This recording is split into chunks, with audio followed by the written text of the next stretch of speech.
এখনকার যুগে কিন্তু বহু মানুষ জিনের উপাসনা করে। এখনকার যুগে বহু মানুষ জিনের উপাসনা করে। আর জিন বলে একটা জাতি আছে, আমাদের সাথে চলাফেরা করে। আমরা দেখতে পারি না। আমরা কি সব দেখতে পারি? আমরা কি সব জানি? আমরা তো আমাদের আত্মাকেই দেখতে পারি না। আপনাদের পার্বত্য এলাকায় জিনের উপাসনা হয়। এখন বললেন ভাই কেমন করে জানলেন? যত তান্ত্রিক মান্ত্রিক কবিরাজ জাদুকর সব এই পাহাড়ি এলাকায় ঘুরে বেড়াচ্ছে, এবং চোখ কান খোলা রাখলে আপনারাও বুঝতে পারবেন জিনের উপাসনা করলে অনেক কিছু ভেলকিবাজি দেখানো যায়। জিনকে আল্লাহ পাক কিছু ক্ষমতা দিয়েছেন। জিন অনেক দূর থেকে দেখতে পারে। মনে করেন যে কেউ একজন এখানে বসে আছে, সে দাবি করছে যে সে অলৌকিক ক্ষমতার অধিকারী, অথচ ওর কাছে জিন আছে। কি আছে? জিন। এখন আপনি শুনেছেন যে অমুক জায়গায় অমুক বাবা আছে, সে অনেক বড় ক্ষমতার অধিকারী, তো যাই দেখি ওনার কি ক্ষমতা। এখন আপনি রাস্তায় আসছেন, তার সেই জিন তো আগেই দেখতে পাচ্ছে আপনি আসছেন দূর থেকে। সে আগে খবর দিল আসতেছে মক্কেল, ওই যে মক্কেল আসতেছে। এখন সে বলল যে ওই ব্যক্তির সাথে যে জিন আছে ওর সাথে কানেকশন করো। সবার সাথে একটা জিন আছে না? আছে কি না? একটা করে জিন শয়তান আছে না সবার সাথে? দুইজন ফেরেশতা একজন জিন সবার সাথেই আছে। আছে কি নাই? আপনার জিন জানে আপনার সাথে অতীতে কি হয়েছিল? জানে তো। আপনার জিন আপনার সাথে আছে না শুরু থেকে? তাহলে আপনি 1 মাস আগে কি করেছেন আপনার জিন তো জানে। ও ভবিষ্যৎ জানে না, কিন্তু অতীত তো জানে। ও তো ভবিষ্যৎ জানে না, কিন্তু অতীতে আপনি কি করেছেন ও তো জানে না? এখন এ ওর সাথে এই কারিনের সাথে যোগাযোগ করছে। এ ওকে বলছে এই তো 1 মাস আগে অমুক মেয়ের পিছনে দৌড়াইছিল, এই 1 মাস আগে অমুক একটা মেয়ের পিছনে দৌড়াইছে, ওই মেয়েকে পাওয়ার খুব চেষ্টা করছে। এ তো 1 মাস আগে ব্যবসায়ী কাজ করছে, এ তো 1 মাস আগে ওই কাজ করছে। এখন আপনি হেডে হেডে আসলেন, এদিকে খবর পাস করা শেষ, এসে বললেন বাবা আপনার কি ক্ষমতা, আমি আপনার ক্ষমতার নিদর্শন দেখতে চাই। সেই বাবা এখন বলছে যে তুই তো সেই ব্যক্তি না, তোর নাম অমুক না? আপনি তো ভেবাচাকা খেয়ে গেলেন। হ্যাঁ তাই তো, আমার নাম তো অমুক। তুই তো 1 মাস আগে এই মেয়ের পিছনে ঘুরছিস না? হ্যাঁ তাই তো, আপনি কেমন করে জানলেন? তুই 1 মাস আগে এই কাজ করছিস না? হ্যাঁ তাই তো, আপনি কেমন করে জানলেন? আপনার তো চোখ একদম আসমান উঠে গেল। বাপরে বাপ, সে তো আমার অতীতের সব বলে দেয়। সে তো আমার অতীতের সব বলে দেয়। তুই অমুক জায়গায় এটা পাপটা করছিস না? তুই এই জায়গায় ওটা লুকায় রাখছিস না? ব্যাস, আপনার মাথা খারাপ। জিনের উপাসনা করে মানুষ অনেকেই। আর জিনরা কি করে, অনেক সময় আসমানের কাছে যায় সংবাদ নেওয়ার জন্য। সূরা মুলক পড়েন, সূরা মুলকের 1ম পৃষ্ঠা পড়েন। আল্লাহ পাক ওদেরকে তাড়ানোর জন্য আসমানের মধ্যে এই উল্কাপিণ্ড নক্ষত্র নিক্ষেপ করেন। রুজুম আল্লিশ শায়াতিন, আল্লাহ বলেছেন এই নক্ষত্রগুলা আমি রুজুম আল্লিশ শায়াতিন, শয়তানদেরকে তাড়ানোর জন্য রেখেছি। সুবহানাল্লাহ। এই পৃথিবীতে অনেক কিছুই ঘটে, আমরা খালি চোখে বুঝতে পারি না। এখন কেউ যদি জিনের উপাসনা করে, জিনকে সন্তুষ্ট করার জন্য এই কুরবানি করে, তাহলে কি শিরক হবে কিনা? সেজদা কার জন্যে? অন্য কারোর জন্য করলে কি হবে? কুরবানি কার জন্যে? অন্য কারোর জন্য করলে কি হবে? কার নামে কসম করতে হয়? যদি অন্য কারো নামে কসম করি, এই যে এখন বাপের নামে কসম, মায়ের নামে কসম করেন কেন? কসম করা যাবে না এভাবে। মান হালাফা বিগাইরি ইসমিল্লাহি ফাকাদ কাফার। কেউ যদি আল্লাহ ছাড়া অন্য কারো নামে কসম করে, সে কুফরি করবে। যদি কসম করতেই হয়, আপনাকে আল্লাহরই কসম করতে। যদি কসম করতে হয়, কার কসম করবেন? আর আল্লাহর কসম করে কি মিথ্যা বলতে পারবেন? মিথ্যা বললে তখন কাফারা দেওয়া লাগবে। আচ্ছা, কাফারা কি? সবচেয়ে সহজ কাফারা হচ্ছে 3টা রোজা রাখা। কয়টা রোজা? 3টা। আসেন সামনে যাই। এখন কসম করব আল্লাহর জন্যে। দোয়া করেন কার কাছে? দোয়া কার জন্যে? এখন যদি অন্য কারো কাছে দোয়া করা শুরু করি, সন্তানকে দিবে, অন্য কারো কাছে চাওয়া শুরু করি। মনে করেন আপনার রোগ ব্যাধি দেওয়ার ভালো করার মালিককে। যদি এখন আপনি একটা আংটি পরে মনে করেন এই আংটি আপনার রোগ ভালো করবে, কি হবে? শিরক হবে কি না? এরকম অগণিত কাজের শিরক আমরা করছি। আল্লাহ পাক আমাদের শিরক থেকে বাঁচান।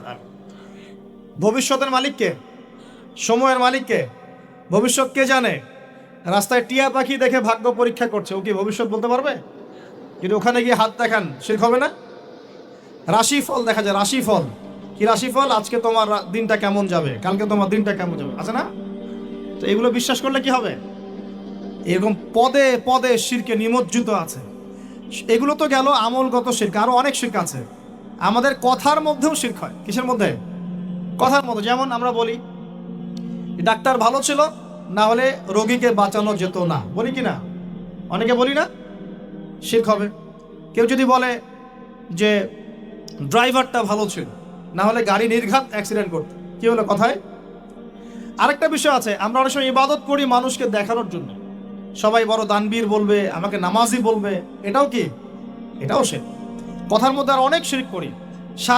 সার্বভৌম ক্ষমতার মালিককে, তাবারাকাল্লাযী বিয়াদিহিল মুলক, সার্বভৌম ক্ষমতার মালিককে।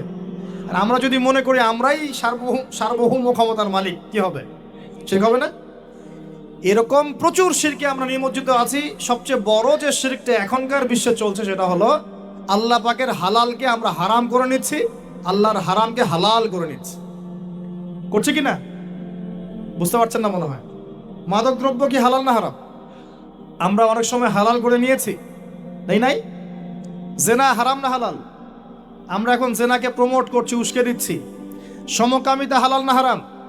এই সমকামিতার ব্যাধি ছড়িয়ে পড়েছে এখন সমাজের রন্ধ্রে রন্ধ্রে, পড়েছে না? এদেরকে আল্লাহ পাক এমন শাস্তি দিবেন যে শাস্তি আল্লাহ পাক কুল কায়নাতে কাউকে দেন নাই। কেমন শাস্তি দিবেন? কওমে লূতকে আল্লাহ রাব্বুল আলামিন মাটি থেকে উপরে উঠিয়ে আকাশ থেকে পাথর বর্ষণ করে থেতলে দিয়ে আবার মাটিতে দাফন করে দিয়েছে কওমে লূতকে। আল্লাহু আকবার। এই শাস্তি অপেক্ষা করছে এদের জন্য। সুদ হালাল না হারাম?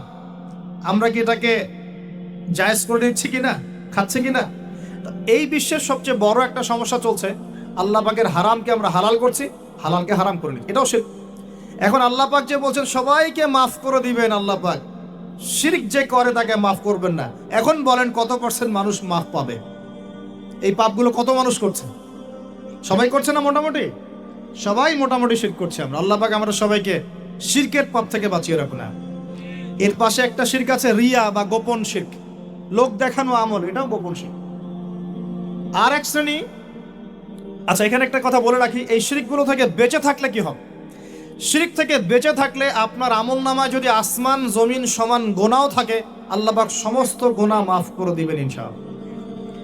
মনে করেন একজন ব্যক্তির আমল নামায় জেনা, সুদ, ঘুষ, হাবি জাবি দুনিয়ার পাপ দিয়ে ভর্তি, কিন্তু কোনো একটা কারণে বা কোনো একভাবে তার আমল নামায় শিরকের কোনো গোনা নাই, শিরক করে নাই, ইনশাআল্লাহ তাআলা কোনো না কোনো ওসিলায় হলেও আল্লাহ পাক তাকে কিয়ামতের মাঠে মাফ করে দিবেন ইনশাআল্লাহ। একটা হাদিস বললেই যথেষ্ট হবে, তারপরে সামনে যাব। রাসূল সাল্লাল্লাহু আলাইহি ওয়াসাল্লামকে আল্লাহ পাক মেরাজের রাতে ওয়াদা করেছেন। কোন রাতে ভাই? মেরাজের রাতে ওয়াদা করেছেন যে হে মুহাম্মদ সাল্লাল্লাহু আলাইহি ওয়াসাল্লাম, তোমার উম্মতের মধ্যে যে কোনো ব্যক্তি যত বড়ই পাপ করুক না কেন, আসমান জমিনের সমানও যদি পাপ করে আমার সামনে দাঁড়ায়, কিন্তু তার আমল নামায় শিরকের পাপ নাই, আমি আল্লাহ তার সামনে আসমান জমিন সমান ক্ষমা নিয়ে হাজির হব, মানে সে মাফ পেয়ে যাবে।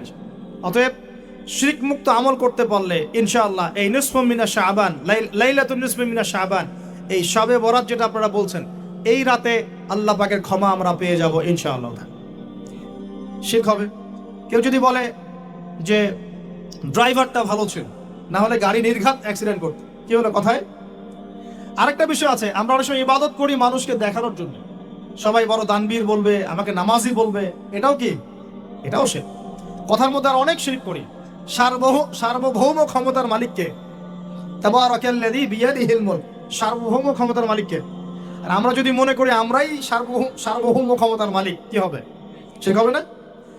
এরকম প্রচুর শিরকে আমরা নিমজ্জিত আছি। সবচেয়ে বড় যে শিরকটা এখনকার বিশ্বে চলছে সেটা হলো আল্লাহ পাকের হালালকে আমরা হারাম করে নিচ্ছি, আল্লাহর হারামকে হালাল করে নিচ্ছি। করছে কি না? না মনে হয়। মাদক দ্রব্য কি হালাল না হারাম? আমরা অনেক সময় হালাল করে নিয়েছি, তাই নাই? বড় একটা সমস্যা চলছে, অপেক্ষা করছে এদের জন্য। সুদ জায়েজ করে নিচ্ছি কিনা, খাচ্ছে কিনা? এই বিশ্বের সবচেয়ে বড় একটা সমস্যা চলছে, আল্লাহ পাকের হারামকে আমরা হালাল করছি, হালালকে হারাম করে নিচ্ছি, এটাও শিরক। এখন আল্লাহ পাক যে বলছেন সবাইকে মাফ করে দিবেন, আল্লাহ পাক শিরক যে করে তাকে মাফ করবেন না। এখন বলেন কত পার্সেন্ট মানুষ মাফ পাবে? এই পাপগুলো কত মানুষ করছে? সবাই করছে না? মোটামুটি সবাই মোটামুটি শিরক করছে। আমরা আল্লাহ পাক আমরা সবাইকে শিরকের পাপ থেকে বাঁচিয়ে রাখুন না। যদিও নতুন একটা তর্ক